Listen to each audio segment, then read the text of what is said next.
അങ്ങനെ നിന്ന ഞാൻ ഇപ്പം നിങ്ങളെ മുമ്പിൽ വരുമ്പോൾ പിക്കൽ ഒരു ഓർത്തഡോക്സ് സൊസൈറ്റി കൊണ്ട് ഈ പരിപാടിക്ക് പറ്റുവാണെങ്കിൽ ഞാൻ വേറെ ആരും നോക്കിയിട്ട് കാര്യമില്ല. എനിക്ക് ഫുഡ് ഉണ്ടാക്കാൻ ഭയങ്കര ഇഷ്ടമാണ്. പോക്കുകൾ ഒരു യൂട്യൂബ് ചാനലൊക്കെ തുടങ്ങി എന്ന് പറയുമ്പോൾ ഒരുമാതിരി നിങ്ങൾ തമ്മിൽ കണ്ടപ്പോൾ തന്നെ നിങ്ങൾക്ക് ഏകദേശം ഒരു ഐഡിയ കിട്ടിയിട്ടുണ്ടാവും എന്താ സംഭവം മോണിറ്റൈസ് ആയോ എന്നൊക്കെ.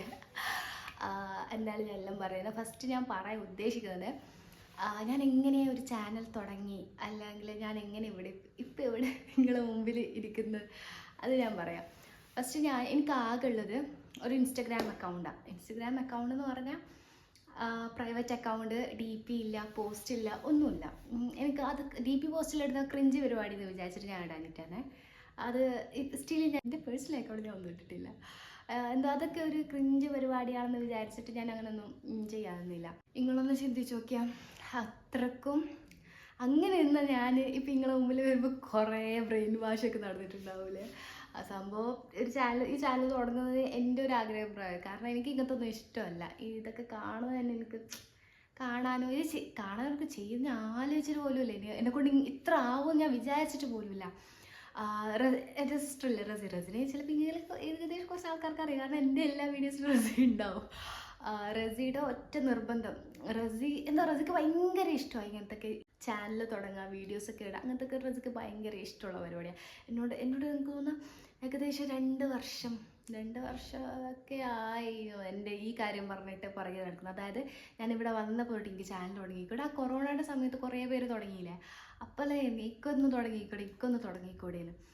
ഞാൻ എന്നെ കൊണ്ടാവില്ല. കാരണം ഞാനൊരു ടിപ്പിക്കൽ ഒരു ഓർത്തഡോക്സ് സൊസൈറ്റിയിലല്ല, സൊസൈറ്റി എന്ന് പറയുമ്പോൾ ഒരു ഓർത്തഡോക്സ് ആയിട്ട് ആൾക്കാരുടെ നടുക്കുന്ന വരുന്ന ആളാണ് ഞാൻ. അപ്പോൾ എന്നെ കൊണ്ടാവില്ല. ആൾക്കാരെന്ത് വിചാരിക്കും, ഓരെന്ത് വിചാരിക്കും, മറ്റോരെന്ത് വിചാരിക്കും എന്നൊക്കെ വിചാരിച്ച് ഞാൻ വിചാരിച്ചിട്ടാണ് ഞാൻ ഇത്രയൊക്കെ ലേറ്റാക്കിയത്. പിന്നെ എനിക്കൊരു പോയിന്റ് നമുക്ക് മനസ്സിലായി, എന്നെക്കൊണ്ട് കഴിയുമെന്ന് തോന്നുന്നുണ്ട്.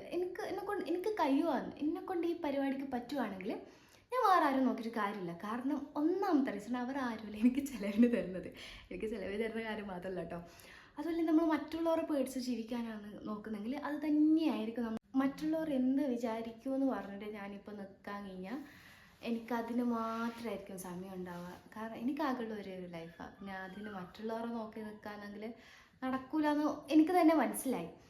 ഈ ചാനൽ തുടങ്ങിയിട്ട് കുറച്ച് വീഡിയോസൊക്കെ ഇട്ട് തുടങ്ങിയിട്ട് അത് ഞാൻ അധികം ഇട്ടത് ഷോർട്സ് വീഡിയോ ആണ്. ഷോർട്സ് വീഡിയോ ഇട്ടിട്ട് കുറച്ച് തുടങ്ങി.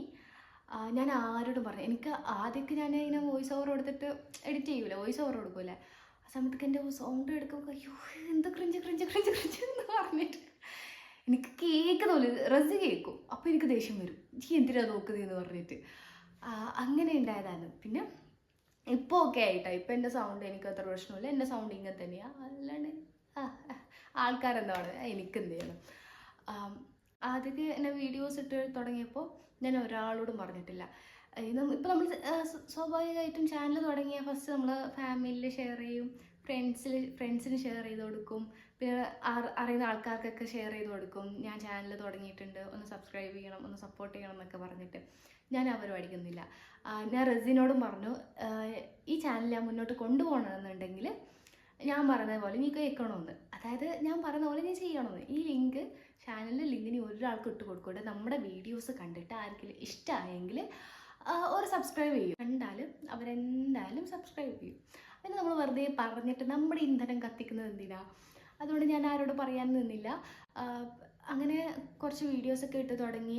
ആദ്യമായിട്ട് ഞാൻ ശരിക്കും ഇട്ട് തുടങ്ങിയത് എപ്പോഴെന്ന് അറിയാം, ഈ വീട്ടിൽ കൂടിയത് കഴിഞ്ഞിട്ട് ഒരു 2-3 ദിവസം അല്ലെങ്കിൽ ഒരാഴ്ച എന്തോ കഴിഞ്ഞിട്ടാണ് ആദ്യത്തെ ശരിക്കുള്ള വീഡിയോസ്. അത് ആദ്യമായിട്ട് ഞാൻ അങ്ങനെ ഇട്ടത് കണ്ണൂരിലെ ഒരു കല്യാണം കൂടാൻ പോയതാണ്. ഇവിടെ തന്നെ ഒരു കല്യാണം കൂടാൻ പോയതാണ്, അതാണ് ഞാൻ ഇട്ടത്. ഇട്ടതിന് ശേഷം കുറച്ചധികം വേറെ വീഡിയോസൊക്കെ ഇട്ട് തുടങ്ങി. അപ്പോൾ അതിൽ ഒരു വീഡിയോ ക്ലിക്കായി. അതായത് കുറച്ച് ആൾക്കാർക്കൊക്കെ വ്യൂസ് വന്നു. അങ്ങനെ വ്യൂസ് കയറി. അതിന് എൻ്റെ റിലേറ്റീവ്സ്, അതായത് എൻ്റെ ഫ്രണ്ട്സിൻ്റെ ഇടയിൽ, പിന്നെ അങ്ങോട്ടുള്ള കാസർഗോഡുള്ള കുറച്ച് ആൾക്കാരുടെ ഇടയിലൊക്കെ അതിങ്ങനെ സ്പ്രെഡായി. ഫ്രണ്ട്സ് ആ വീഡിയോ ഷെയർ ചെയ്തിട്ട് ഒരുമാതിരി എന്നെ കളിയാക്കിയിട്ടല്ല, ഞാനെന്തോ എന്താ പറയുക, ഒരു പോക്കുകൾ, ഒരു യൂട്യൂബ് ചാനലൊക്കെ തുടങ്ങി എന്ന് പറയുമ്പോൾ ഒരുമാതിരി കളിയാക്കിയിട്ട് നമ്മളെ മെൻ്റലി ഇങ്ങനെ കുത്തൂലേ, ഒരു മുറിഞ്ഞ കുത്തൂലേ അതുമാതിരി ഒരു ടോക്ക് ഉണ്ടായി. എനിക്ക് അത് ഭയങ്കര ഹേർട്ടായി എന്ന് പറഞ്ഞാൽ അത് ഭയങ്കര ഹേർട്ടായി. ഞാൻ അവരാരോടും ഞാൻ ഒന്നും പറയാൻ പോയിട്ടില്ല. എനിക്ക് ഇങ്ങനത്തെ ഒരു ചാനലുണ്ട്, എന്നെ സപ്പോർട്ട് ചെയ്യണം ഒന്നും പറഞ്ഞിട്ടില്ല. ഞാനൊരു കോണ്ടാക്റ്റ് പോലും അങ്ങനെ വെച്ചിട്ടില്ല, ഗ്രൂപ്പിൽ പോലും ഇല്ല. അത് എന്തൊരു പുറകെ വന്നിട്ട് മനുഷ്യനെ കുത്തൂല്ലേ, അങ്ങനെയായിരുന്നു. ഞാൻ എന്ത് ചെയ്തിട്ട് ഒരു ചാനൽ തുടങ്ങിയിട്ട് ഒരു വീഡിയോ ഇട്ടതാണോ ഇത്ര വലിയ കുറ്റം? ഞാൻ വയസ്സായ ആൾക്കാരാണെങ്കിൽ കുഴപ്പമില്ല, പറഞ്ഞിട്ട് കാര്യമില്ല. ഇപ്പം നമ്മൾ പുതിയ സെഞ്ചുറി, പുതിയ കുട്ടികൾ അങ്ങനെയൊക്കെയല്ലേ, അപ്പോൾ നമുക്കൊക്കെ അതൊക്കെ ഡൈജസ്റ്റ് ആവുമല്ലോ. ഇത് ഒന്നുമില്ല, എന്തെങ്കിലും കളിയാക്കിയിട്ട് ഒരുമാതിരി ആക്കി പറയൂലേ, അതെനിക്ക് ഭയങ്കര ഹേർട്ടായി. ഞാൻ വിചാരിച്ചു ഞാൻ എന്ത് തെറ്റ് ചെയ്ത് ഇവരോടൊക്കെ? ഞാനൊന്നും ചെയ്തിട്ടില്ല, പിന്നെ ഇതിന് എന്നെ വെറുതെ വന്നിങ്ങനെ ചെയ്യുന്നത്. ടോക്ക് എന്തൊക്കെയോ പറയുന്നത്. പക്ഷേ എനിക്ക് അത് ഭയങ്കര എന്നെ ഹേർട്ട് ചെയ്ത്. കാരണം ഞാൻ ഒരുപാട് ട്രസ്റ്റ് ചെയ്ത, ഞാൻ ഒരുപാട് സ്നേഹിച്ച ഒരു സമയത്ത് അങ്ങനത്തെ ആൾക്കാർ ഇങ്ങനത്തെ ഒന്ന് തുടങ്ങിയപ്പോൾ സ്വാഭാവികമായിട്ടും ഒരു ശത്രുവാണെങ്കിൽ പോലും നമ്മളൊന്ന് സപ്പോർട്ട് ചെയ്യും. ഞാൻ അങ്ങോട്ട് ചോദിച്ചിട്ടൊന്നുമില്ല കേട്ടോ, എന്നെ സപ്പോർട്ട് ചെയ്യണം അതൊന്നും പറഞ്ഞിട്ടില്ല. ഇതെന്തോ ഒരു സമയത്ത് എനിക്ക് സങ്കടമായി. ഞാൻ ഒരു സമയത്ത് സ്നേഹിച്ച ട്രസ്റ്റ് ചെയ്ത ആൾക്കാരെ എന്നെ ഇങ്ങനെ ആക്കുമ്പോൾ എനിക്ക് ഭയങ്കര സങ്കടമായി. ശരിക്കും പറയുകയാണെങ്കിൽ നമ്മൾ ലൈഫിൽ ഒരാളെ ട്രസ്റ്റ് ചെയ്തുകൂടാ, ഒരാളെയും ട്രസ്റ്റ് ചെയ്തുകൂടാ. അതെനിക്ക് നല്ലോണം മനസ്സിലായി. കാരണം നമുക്കിങ്ങനെ ഭയങ്കരമായിട്ട് കുറേ ഫ്രണ്ട്സ് ഉണ്ടെന്ന് പറഞ്ഞിട്ട് ഒരു കാര്യമില്ല എന്ന് പറഞ്ഞാൽ ഒരു കാര്യവുമില്ല. നമ്മളെ അറിയുന്ന കുറച്ച് പേരുണ്ടെങ്കിൽ, കുറച്ച് പേരെന്ന് പറഞ്ഞാൽ 1-2 പേരെന്ന്, അത് തന്നെ മതി. ഒരുപാട് ആൾക്കാരുണ്ടായിട്ട് ഒരു കാര്യവുമില്ല. അത് ഞാൻ റിയലൈസ് ചെയ്തു കേട്ടോ. ഭയങ്കര സങ്കടം എന്ന് പറഞ്ഞാൽ ഭയങ്കര സങ്കടം. 2 ദിവസം ഞാനിങ്ങനെ റസിനോട് പറഞ്ഞത്, എന്താ റസി പറഞ്ഞ, നീ എന്തിനാ അങ്ങനെയൊക്കെ കേൾക്കുന്നത്, കുരക്കുന്ന പട്ടി കടിക്കൂലെന്ന് എനിക്കറിയില്ലേന്ന്. ആ ഒരു റസി തന്നപ്പോൾ റസി തന്നെ ഒരു ധൈര്യമുണ്ട്. എന്താ പറയുക, അത് ഭയങ്കരമായിട്ട് എൻ്റെ റസി മാത്രമല്ല കേട്ടോ, എൻ്റെ ഫാമിലി ഞാൻ ഏറ്റവും എളിയ കുട്ടിയായതുകൊണ്ടാണെന്നറിയില്ല, ഞാൻ എന്ത് ചെയ്താലും എന്നെ നല്ല സപ്പോർട്ട് ചെയ്യും. കാരണം അവർക്ക് എന്നോട് ഭയങ്കര ട്രസ്റ്റ്. കാരണം ഞാനൊരു ലെവൽ കടന്ന് പോവില്ല, അതായത് അവരുടെ ആ ട്രസ്റ്റ് ഒരിക്കലും ബ്രേക്ക് ചെയ്യൂല എന്ന് അവർക്കൊരു ഉറപ്പുണ്ട്. അതുകൊണ്ട് ഞാൻ എന്ത് ചെയ്താലും, ഞാൻ എന്ത് വേണമെന്ന് പറഞ്ഞാൽ അവർക്ക് എന്നിൽ നല്ലൊരു പ്രതീക്ഷയുണ്ട്. എൻ്റെ ഉമ്മാക്കും ഉപ്പാക്കും നല്ലൊരു ബാക്കിയുള്ള 4 പെൺമക്കൾ, ബാക്കിയുള്ള ഒരു 7 മക്കളാണ് നമ്മൾ. 6 മക്കളെക്കാളും എന്നെ അവരെ കുറച്ച് സ്പെഷ്യലായിട്ടാണ് കണ്ടേക്കുന്നത്. എന്നേലും ഒരു ഹോപ്പ് ഉണ്ട്. +2 കഴിഞ്ഞപ്പോൾ എന്നെ കല്യാണം കഴിപ്പിച്ച് വിടാനൊക്കെ നടന്നതായിരുന്നു. ആ സമയത്ത് അവിടുത്തെ റസി എന്നെ ഇങ്ങോട്ട് കൊണ്ടുവന്നിട്ട് എന്നെ ഇവിടുന്ന് പഠിപ്പിച്ചിട്ട് എനിക്കിപ്പോൾ ഒരു ജോലി കിട്ടാനുള്ളൊരു വിദ്യാഭ്യാസമൊക്കെ ഉണ്ട്, അത് മതി. അത് കഴിഞ്ഞിട്ട് എനിക്ക് ഡിഗ്രി വേണമെന്ന് പറഞ്ഞു. ഞാൻ എന്നിട്ട് ഇഗ്നോയിൽ BA ഇംഗ്ലീഷിന് ചേർന്നു, ഇഗ്നോയിൽ ഡിസ്റ്റൻസ് ആയിട്ട്. അത് എടുത്തിട്ട് ഫസ്റ്റ് ഇയറുടെ എക്സാമൊക്കെ കഴിഞ്ഞു. ഇനി സെക്കൻഡ് ഇയർ ഞാൻ രജിസ്റ്റർ ചെയ്തിട്ടുണ്ട്. അതിനെക്കുറിച്ച് ഞാൻ പിന്നെ പറയാം. ശരിക്കും ഞാൻ എന്ത് ചെയ്താലും എന്നെ സപ്പോർട്ടായിരിക്കും. ഇത് ശരിക്കും ഷേലാൻ്റെ ചാനലായിരുന്നു. ഷേലാൻ്റെ കുറച്ച് വീഡിയോസൊക്കെ ഇടാൻ വേണ്ടിയിട്ട് ഞാൻ ഓനിക്കുമായിട്ട് എടുത്തു കൊടുത്തത്. പിന്നെ അത് പിന്നെ ഞാൻ കുറച്ച് വീഡിയോസൊക്കെ ഉണ്ട്. ഒന്നാമത്തെ റീസൺ, എനിക്ക് പ്രത്യേകിച്ചൊരു കഴിവില്ല, എനിക്കായിട്ടൊരു കഴിവ് അങ്ങനെയൊന്നുമില്ല. ആകെ എനിക്ക് ഫുഡ് ഉണ്ടാക്കാൻ ഭയങ്കര ഇഷ്ടമാണ്. ഫുഡ് ഉണ്ടാക്കാന്ന് പറഞ്ഞാൽ ഫുഡ് ഉണ്ടാക്കിയിട്ട് നമ്മളിപ്പോൾ ഒരു ഫുഡ് ഉണ്ടാക്കിയിട്ട് അത് നമ്മൾ ഒരാൾക്ക് കഴിക്കാൻ കൊടുക്കൂലേ, ആ കഴിക്കാൻ കൊടുത്തിട്ട് നല്ലുണ്ടെന്ന് പറയുമ്പോൾ ഉള്ള ഒരു സുഖമില്ല മോനെ, അടിപൊളി. അതുകൊണ്ട് എനിക്ക് ഫുഡ് ഉണ്ടാക്കാനും ഫുഡ് കഴിക്കാനും ഭയങ്കര ഇഷ്ടമാണ്. ഫുഡ് ഉണ്ടാക്കുന്നിടയിൽ കഴിക്കുന്നത് എനിക്ക് കൂടുതൽ ഇഷ്ടം. പിന്നെ ചാനലിൻ്റെ മോണിറ്റൈസിൻ്റെ കാര്യം ഞാൻ ആദ്യം പറയുന്നതിന് മുമ്പേ, കുറച്ച് ആൾക്കാർ എൻ്റെ വാട്സപ്പിൽ എനിക്ക് സംഭവം പറഞ്ഞാൽ ഞാനുമായിട്ടൊരു കോണ്ടാക്റ്റ് പോലില്ല, എനിക്ക് നമ്പർ പോലും അറിയത്ത പണ്ടെപ്പോഴോ മെസ്സേജ് അയച്ചത്, അതായത് ഒന്നിച്ച് പഠിക്കുന്ന സമയത്തൊന്നും മെസ്സേജ് അയച്ചതാണ്. അതിനുശേഷം ഒരു വിവരവും ഇല്ല. അങ്ങനത്തെ ആൾ മെസ്സേജ് അയച്ചിട്ട് ഒരു ഹായ് സുഖാണോ എന്ന് ചോദിക്കുന്ന പകരം, എടാ എൻ്റെ ചാനൽ മോണിറ്റൈസ് ആയോ, എനിക്ക് പൈസ വരാൻ തുടങ്ങിയോ, കുറേ പൈസ എല്ലാം കിട്ടിയാ, എന്ത് കഥ, അങ്ങനെയല്ലേ ചോദിക്കുന്നത്. ഒരാളൊന്നും കുഴപ്പമില്ല,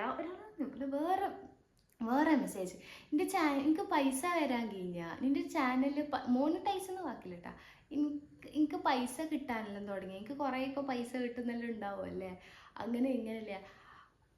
എനിക്ക് മറുപടി പറയാനുള്ളത്, എന്നോട് ചോദിച്ചതോട് മറുപടി പറയാനുള്ളത്, എനിക്ക് ആകെ ഒരു 7K സബ്സ്ക്രൈബേഴ്സേ ആയിട്ടുള്ളൂ. ഇവിടെ ഒരുപാട് ചാനലുണ്ട്, ഒരുപാട് ചാനലുണ്ട്. ഈ വെറും 7K സബ്സ്ക്രൈബേഴ്സുള്ള ചാനലിൽ എനിക്ക് എന്ത് പൈസ കിട്ടാനാ? പിന്നെ റെഗുലറായിട്ട് വീഡിയോസ് ഇടുന്നതാണെങ്കിലും ഓക്കെ. ഞാൻ ഈ ലോങ് വീഡിയോസ് ഇടാറേ ഇല്ല. ഷോർട്സ് അധികം ഇടാറ്. ലോങ് അങ്ങനെ നല്ലോണം ഭയങ്കര ഇടവിട്ടിട്ടാണ് ഇടാറ്. അതും അങ്ങനെ ഒരുപാട് അങ്ങനെ ഞാൻ ലോങ് വീഡിയോസ് അങ്ങനെ ഇട്ടിട്ടില്ല, കുറച്ചേ ഉള്ളൂ. ട്രിപ്പ് പോയപ്പോൾ കുറച്ച് 1-2 ഇട്ടു, അത്ര തന്നെ. എനിക്കത് എൻ്റെ ഒരു സാറ്റിസ്ഫാക്ഷൻ ഉണ്ടാവില്ല. എനിക്ക് തോന്നില്ല ഞാൻ ചെയ്തിട്ട് കിട്ടിയില്ലെന്ന്, അങ്ങനെയൊന്നുമില്ല. ഞാൻ ചെയ്തിട്ടില്ല, കാരണം ഞാൻ അങ്ങനെ ലോങ് വീഡിയോസ് ഇടാറില്ല. ഷോർട്സാണ് ഇടാറ്. ഷോർട്സ് തന്നെ എനിക്ക് സമയം കിട്ടുന്നില്ല, കാരണം ഞാൻ കോളേജ് കഴിഞ്ഞിട്ട് വന്നിട്ട് എനിക്ക് എന്തെങ്കിലും എഴുതാനുണ്ടാവും, അല്ലെങ്കിൽ എന്തെങ്കിലും വർക്ക് ഉണ്ടാവും. പിന്നെ ഇത് ഷൂട്ട് ചെയ്യണം, എഡിറ്റ് ചെയ്യണം. ഞാൻ ഓരോരൊക്കെ എഡിറ്റ് ചെയ്തിട്ടൊക്കെ കിടക്കാൻ 2 മണിയൊക്കെ ആവും, രാത്രി 2-2:30 ആവും. അപ്പോൾ ഈ ലോങ് വീഡിയോ എനിക്ക് ഷൂട്ട് ചെയ്യാൻ ഇത് തന്നെ ഞാൻ ഇപ്പോൾ കുറേ സമയം ഇതിന് മുമ്പിലിരിക്കുന്നത്. ഇതിന് എഡിറ്റ് ചെയ്തിട്ട് എല്ലാം നിങ്ങളുടെ മുമ്പിൽ എത്തുമ്പോഴേക്കും 1-2 ദിവസമൊക്കെ കഴിയും. പിന്നെ എനിക്ക് എല്ലാ ദിവസവും ക്ലാസ് ഉള്ളതുകൊണ്ടൊന്നും പറ്റില്ല. അതുകൊണ്ട് ഷോർട്സ് ഞാൻ അധികവും ഇടുന്നത്. ലോങ് ഇട്ടാലേ എൻ്റെ മോണിറ്റൈസിൻ്റെ അതിന് കുറച്ച് ക്രൈറ്റീരിയസ് ഒക്കെ ഉണ്ട്, അത് കംപ്ലീറ്റ് ആവും. മെയിനാണ് വാച്ചിങ് അവേഴ്സ്. എനിക്ക് അത് കംപ്ലീറ്റ് ആവാൻ തൊട്ടടുത്തെത്തിയിട്ടുണ്ട്. അതായത് എനിക്ക് കുറച്ച് വാച്ചിങ് അവേഴ്സ് കൂടി കിട്ടി എനിക്ക് എൻ്റെ ചാനൽ മോണിറ്റൈസ് ചെയ്യാം. ഇതുവരെ ഞാൻ ചാനൽ മോണിറ്റൈസ് ആക്കിയിട്ടില്ല. പിന്നെ ഷോർട്സും അങ്ങനെ തന്നെയാണ്, എനിക്ക് അടുത്തെത്തിയിട്ടുണ്ട്. മോണിറ്റൈസിൻ്റെ തൊട്ടടുത്തെത്തിയിട്ടുണ്ട്. ഇതുവരെ മോണിറ്റൈസ് ആയിട്ടില്ല. കുറച്ചും കൂടി എനിക്ക് തോന്നുന്നു ഒരു 2 വീക്സ് എടുക്കുമായിരിക്കും അതിന് മോണിറ്റൈസിന് എനിക്ക് കൊടുക്കാൻ വേണ്ടിയിട്ട്. വിചാരിക്കുന്ന പോലെ ഈ പരിപാടി അങ്ങനെ ചെറിയ പരിപാടിയൊന്നുമല്ല. ഞാൻ മുമ്പ് ഇങ്ങനെ യൂട്യൂബ് വീഡിയോസൊക്കെ കാണുമ്പോൾ വിചാരിക്കുമ്പോൾ ഇങ്ങനെ ഒന്നുമില്ല, വെറുതെ വീട്ടിലിരുന്നിട്ട് ഇങ്ങനെ പൈസയാക്കാൻ. പക്ഷെ അങ്ങനെ അതൊന്നുമല്ല. ഇതൊരു നല്ല പണിയുണ്ട്. റെക്കോർഡ് ചെയ്യണം, വോയിസ് ഒക്കെ ശരിയാണോ നോക്കണം, എന്നിട്ടത് എഡിറ്റ് ചെയ്യണം. പിന്നെ എൻ്റെ കുറച്ച് നേരത്തെ വീഡിയോയിൽ പട്ടി കുരക്കുന്നുണ്ടായത്, ഞാൻ ബാക്കി എല്ലാ ഒച്ചയും വരാത്ത വിധം നോക്കി. പക്ഷേ അൺഎക്സ്പെക്റ്റഡ് ആയിട്ട് ആ പട്ടി അവിടെ കിടന്ന കാര്യം, ഇനി ആ പട്ടിയുടെ ആ ഒച്ചയോടുള്ള ആ വീട്ടിൽ തന്നെയായിരിക്കും ഞാൻ വെക്കുക. കാരണം ഇനി അത് വീണ്ടും എനിക്ക് ഷൂട്ട് ചെയ്യാനാവില്ല, എന്നെ കൊണ്ടാവില്ല.